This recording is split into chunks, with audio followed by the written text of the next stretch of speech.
And I want to speak to you guys today on the idea of the dad bod.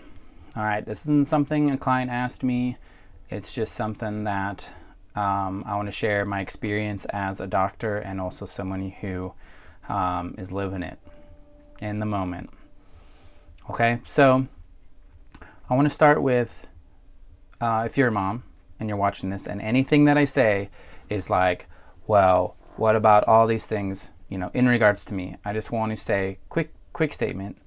You're right, and you're better than us, and you sacrifice more, and it's way more difficult for you. But I'm not speaking to that today. I'm speaking about the dad bod and the dad experience, which I believe results in dad bod happening, okay? Now, that being mine, everyone's experience is different. And so I'm speaking in generalities here, but here's how it goes, okay? The first thing is, well, postpartum depression in dads is also very common. This has been pretty well studied, and the link behind it is you get a sudden crash in testosterone and an increase in progesterone, which makes you more depressed. Testosterone makes you feel pretty good and feel confident, okay? But also can make you kind of aggressive too. And nature apparently is like, we don't need aggressive dads. We need dads that are a little bit softer, a little more vulnerable, a little more gentle, and fine, I guess, okay? But that testosterone decrease, that hurts, okay? And that progesterone just makes you more depressed. And what happens is you could do things to increase your testosterone to feel better, to have more energy, like exercise. However, you've lost willpower for the most part, so that testosterone kind of gives you that feeling of like, yeah, I'm going to go lift weights, but also you just have lost sleep, or at least most dads have, okay? And if you're one of those dads who didn't take any night shifts, all right, you didn't get up in the night to get another bottle, to get medicine, to clean diapers, then this video is not for you. I don't know what you're doing, but your wife, your lady, sacrificed enough. Like, you go change middle of the night diapers for newborns. That's what you should be doing.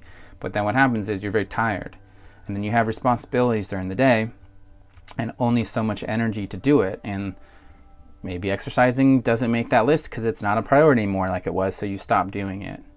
But over time, your energy that's allocated for doing something stressful, and keep in mind, like, a good workout is stressful. It's supposed to be.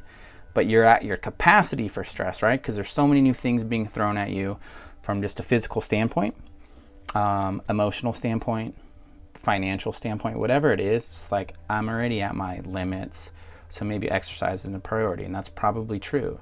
Maybe you have to be careful about how much extra or unnecessary stress you give yourself. So all of a sudden, workouts start to go down. But what happens then is energy that you get or you expend on workouts is a good investment. Typically, unless you're doing it wrong, you get more energy back. So you start to lose that energy as well, and you're not sleeping well. So now your willpower is quickly going down. Willpower allows you to make better choices. Like, should I eat this? Should I drink this? Etc. Should I go for a walk? Or should I watch this movie? Should I sit on the couch? Whatever. And all of a sudden your choices start to shift a little bit again. And what's happening is you're putting a lot of focus on others, which you kind of should be, but then less attention on yourself. And you still should be focused on yourself. But I get it if it's like, I don't have full control of my focus, and right now it seems like it has to be on these people in my life. Like, I totally get that, okay? That's not the worst thing in the world.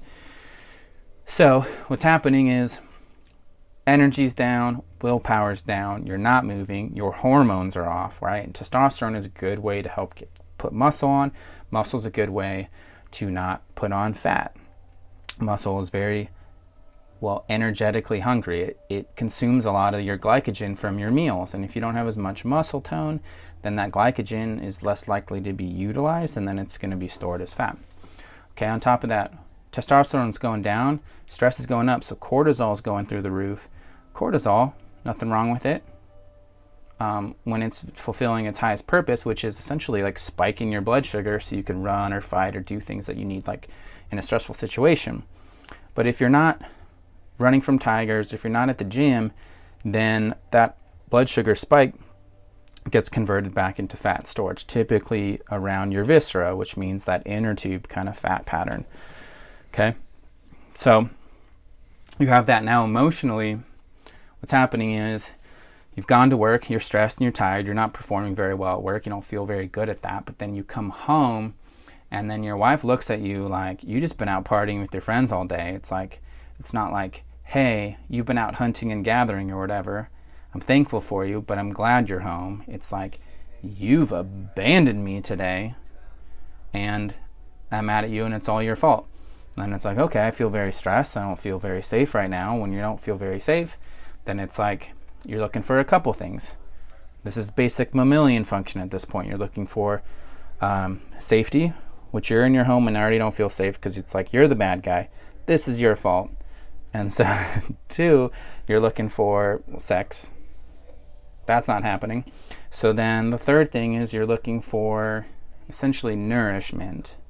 That's what you fall back to, your basic midbrain mammalian patterns. And it's like, well, nourishment. There's this food, and then you also have this mentality because now you're like, I got extra mouths to feed. I'm very concerned about resources, and it's like, I'm not going to waste food. You know, this kid's not eating all this, and like you're buying stuff maybe that beforehand you weren't really used to, so now you find yourself eating waffles in the morning or cereal or whatever desserts because your wife also wants desserts because she's been stressed. She deserves it. She's breastfeeding and she's eating more, and there's just more stuff in the house, and you're like, I'm tired and I don't have willpower to say no, and I'm sad about my life because I don't see my friends, or I don't go to the gym anymore, or whatever. I feel like I'm bad at my job now because I'm too tired. And it's like, ice cream sounds pretty good, or that drink sounds good, or whatever. And then you find yourself over time, just your body changing. It's changing shape, it's changing form. You get the dad bod. Anyway, those are my thoughts on it. Love to hear your thoughts. Feel free to like and share the video.